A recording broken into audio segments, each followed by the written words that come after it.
Beautiful people, welcome to the page here on GBC News. This is where we get those who matter to talk to us, tell us exactly what is up their sleeves. Today we're looking at basketball and specifically the Evergreen team, the team that is on a mission to really make sure that they rewrite the history of basketball in Ghana and also change the narrative on the African front. We're talking about the Spintex Knights basketball club. This is a club that started some years back. They were in Division 2. They silenced everybody. Everybody said, okay, we'll wait for you when you come to the elite division. They came to Division 1. And then like the talking drum, they beat everybody. They went unbeaten. Now, they told everybody that when we win the league, we are going for the biggest one, the Basketball Africa League. Bow.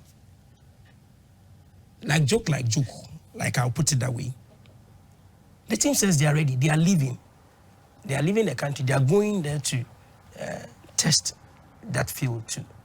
But the question I'm asking is, how ready is Spintex Knights for this big platform? Because the game on the continent is on the high. Can Spintex Knights really go and conquer like the way they conquered the Division 1 in Ghana? I've been joined by two able personalities, the movers and shakers when it comes to basketball development in this country. To my immediate left, no other person, that's our only doctor we have in Ghana sports. Yeah.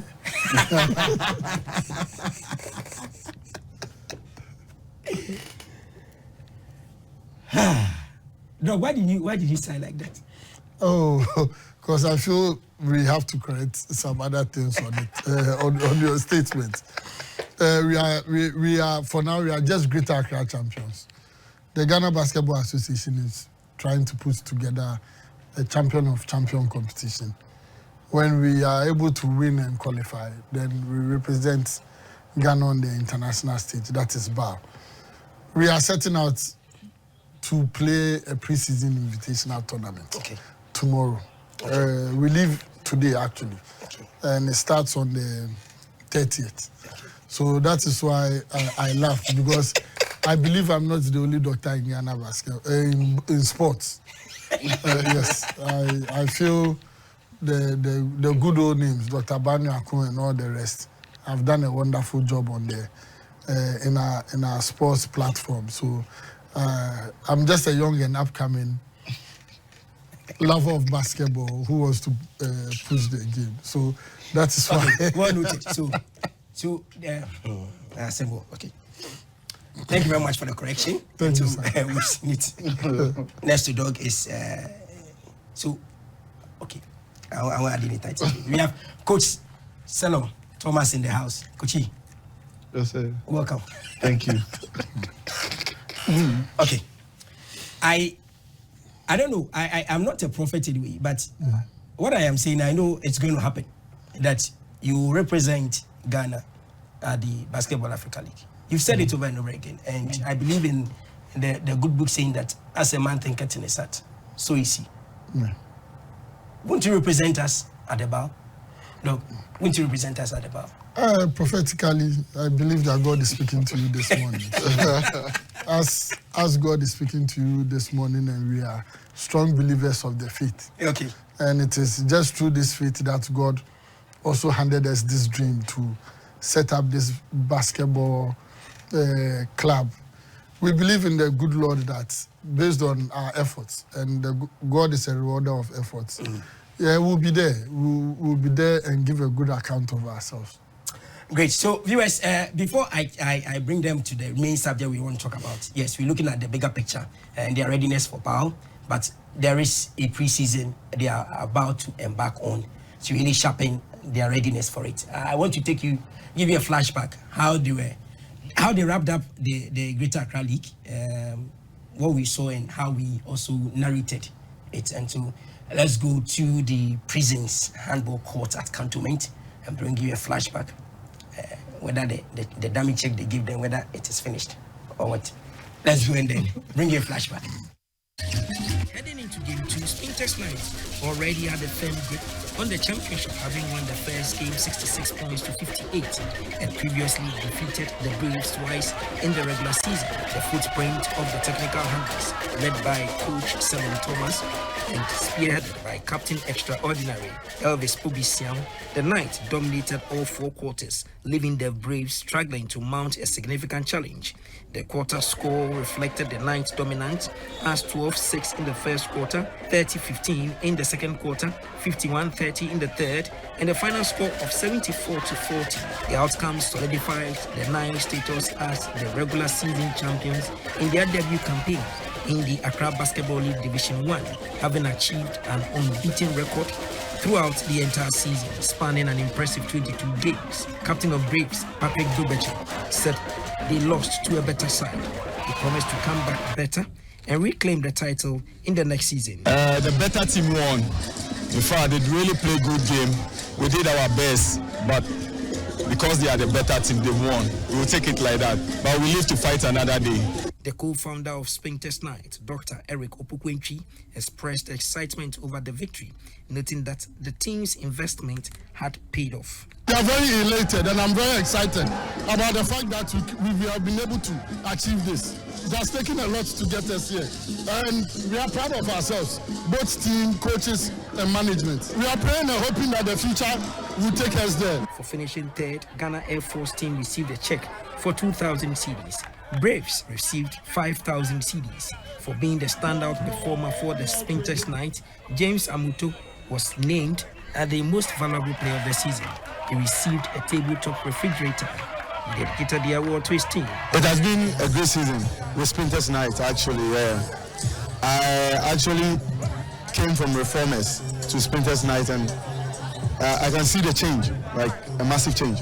Hard work pays. We are going to work towards many things, bow and all that, yeah. For winning, Knights received a check for 10,000 cedis and the trophy at stake.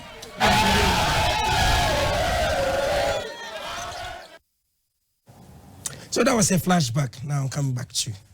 Okay, so you won the league. What have you guys been doing behind the scenes now that you are about to embark on another journey? Walk us through a little bit of that journey, Doctor.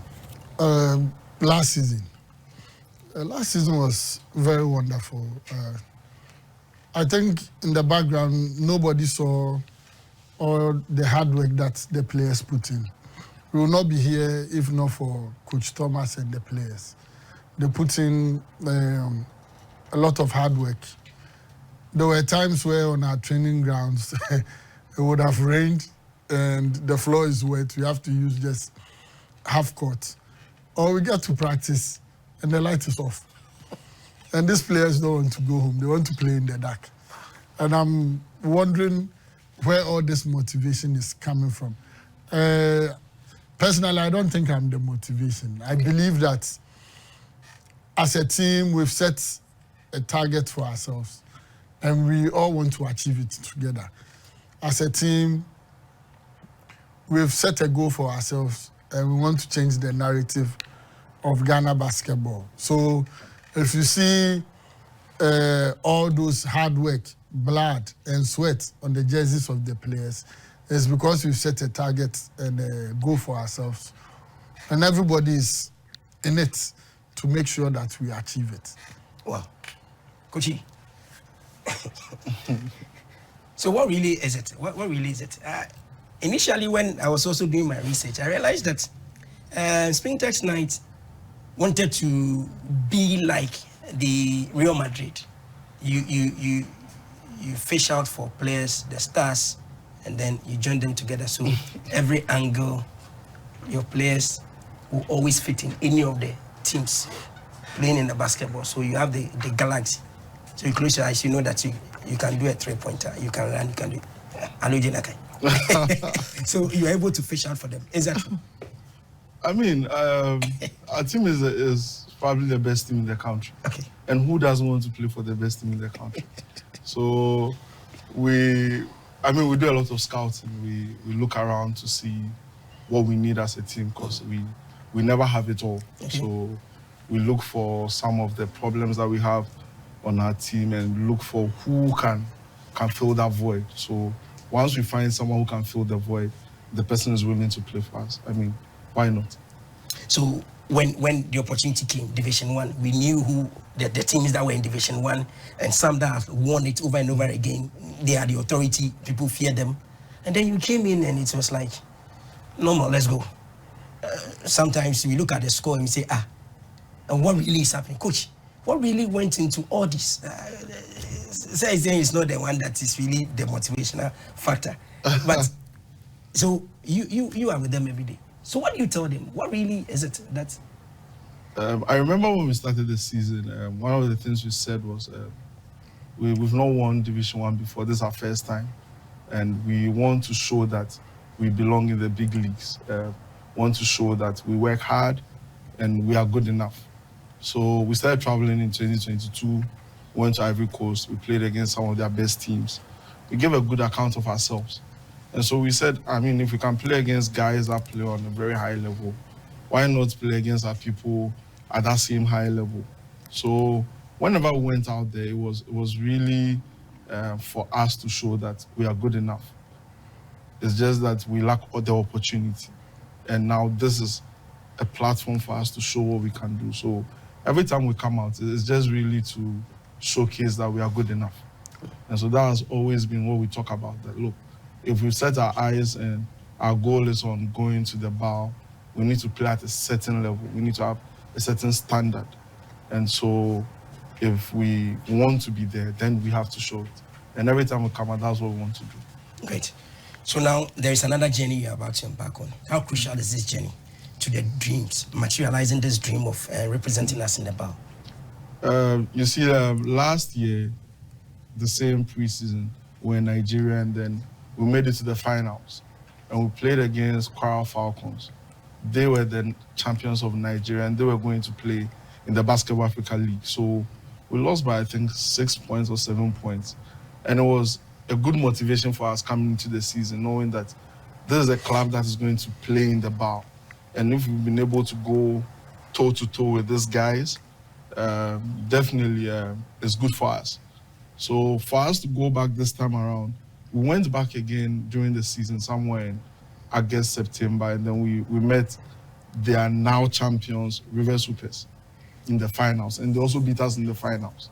And so going back this time around, we feel like if we can beat those guys, then we know very well where we stand in playing in the BAL. And so it's very, very important for us to embark on this trip, give a good account of ourselves, and then we can come back and say, look, we are ready, let's go. Okay. Doug, are you going with a full house? I mean, the squad that we saw winning the league, are all of them on the trip going?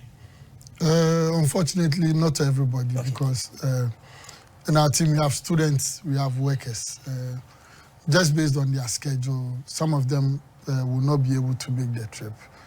But trust us, we'll see some new faces that are into help the team. I believe that we going on this stage is not solely about Spintex Knights, but it is also to give a narrative for Ghana basketball. Over a long period of time, a lot of teams have not been able to even win in Nigeria. We went in there, we are giving a very good account for ourselves. So I believe most of the time when we travel there, it is, yeah, Spintex Knights is playing, but we are making a big statement for Ghana basketball. When you embark on these journeys, I know it's capital intensive. Yeah.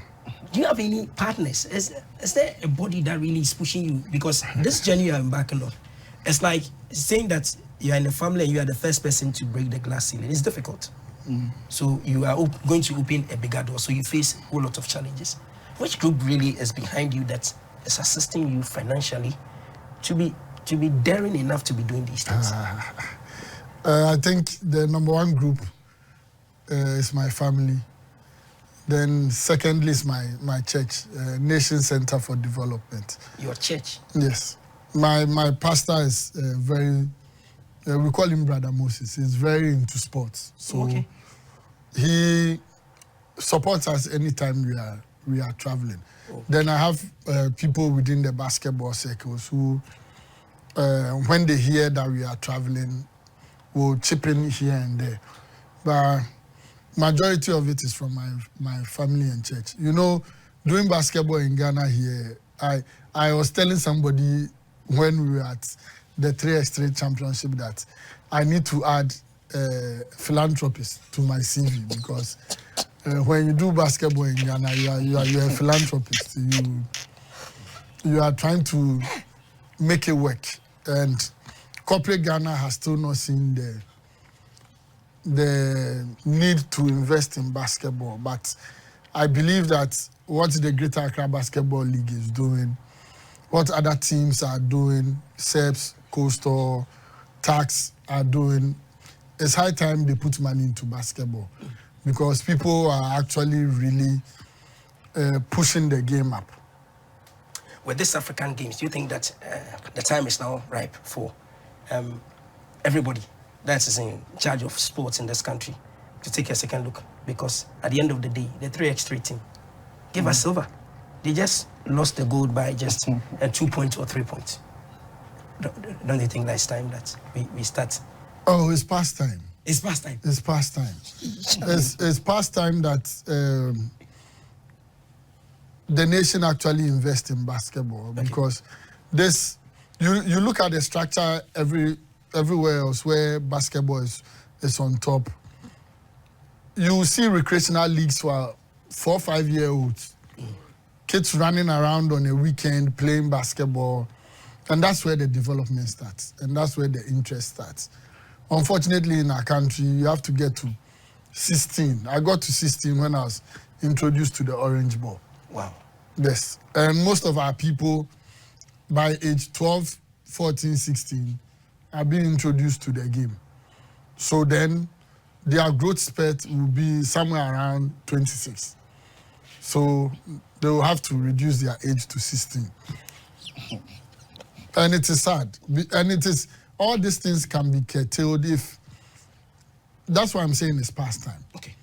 It is way, way past time. And what happened during the African Games is a good statement and a testament of the fact that we are there.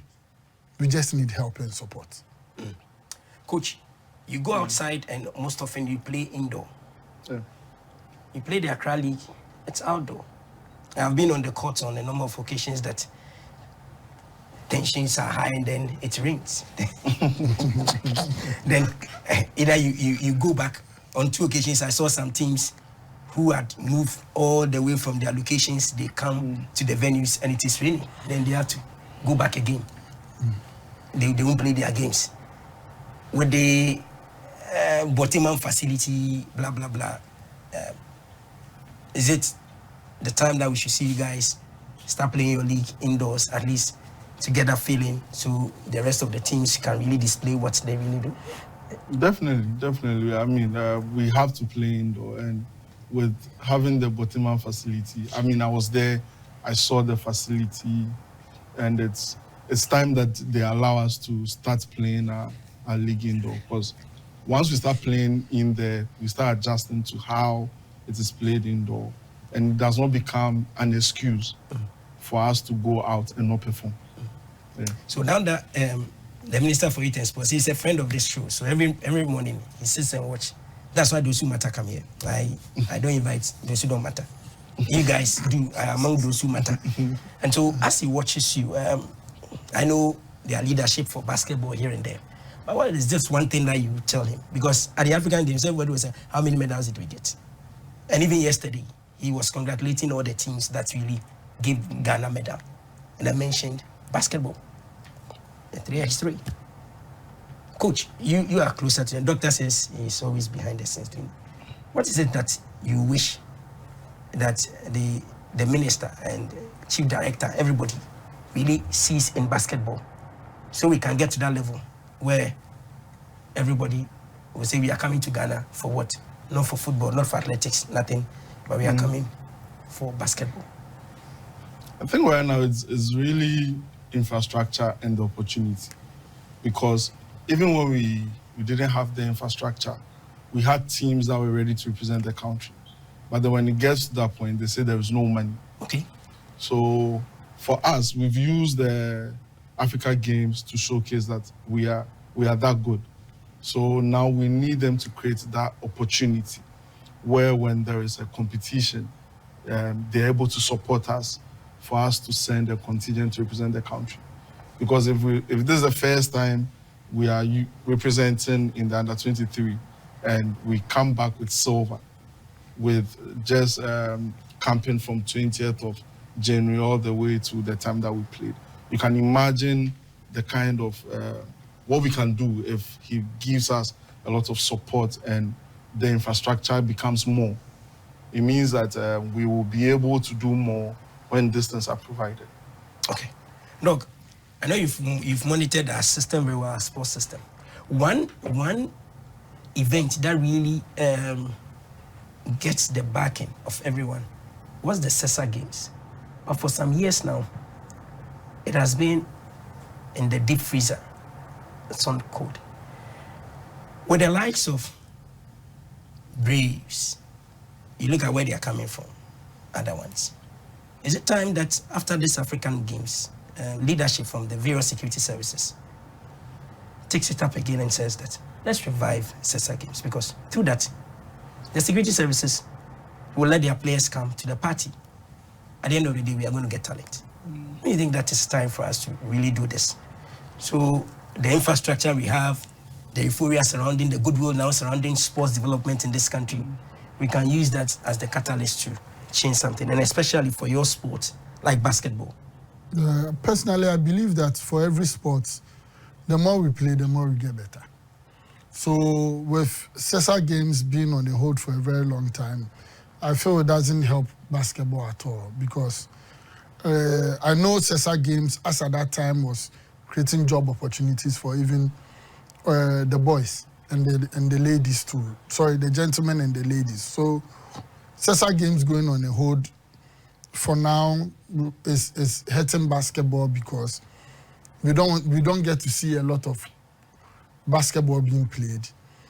On that same platform, we don't see a lot of job opportunities or employment for the youth. So I believe that whoever or the group that is in charge should be able to revive it, because then if you have all the security services being stronger and having good teams, it will augur well for Ghana basketball, because on our league table, you don't know who will win. Because therefore, having a very strong league, meaning that the competition on our level in Ghana will be very high. So I believe that all these components need to come together and revive the sport.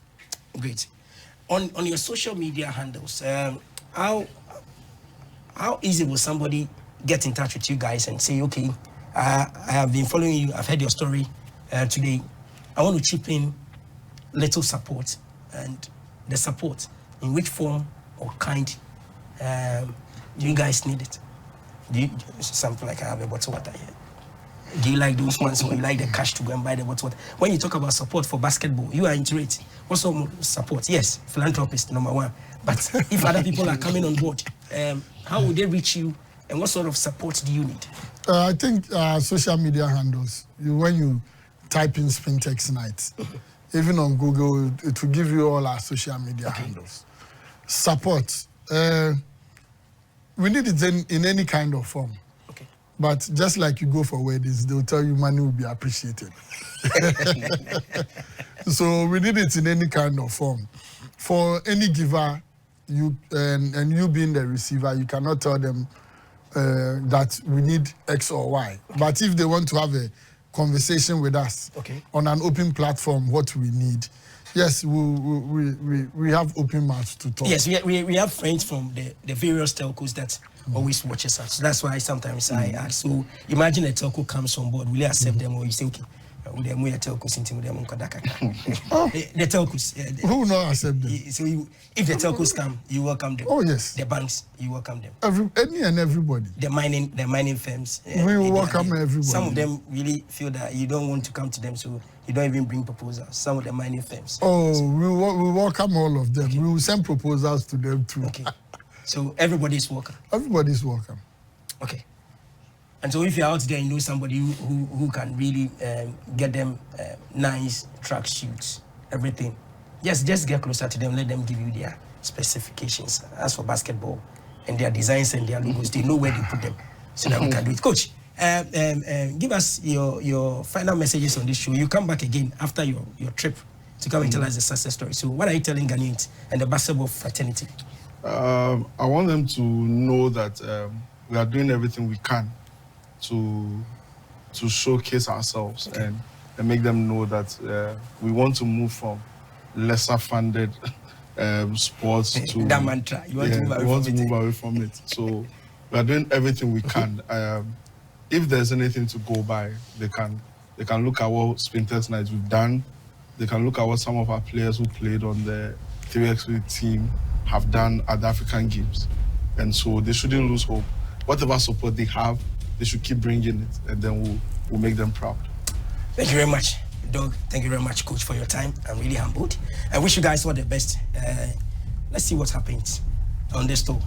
Then we'll come back again and come and talk about it. It's about Spintex Knights. So if you don't support any club, please come and support Spintex Knights. Any day they'll make you smile. Don't worry. When you see fire, ask them. Yeah, you ask the rest of them.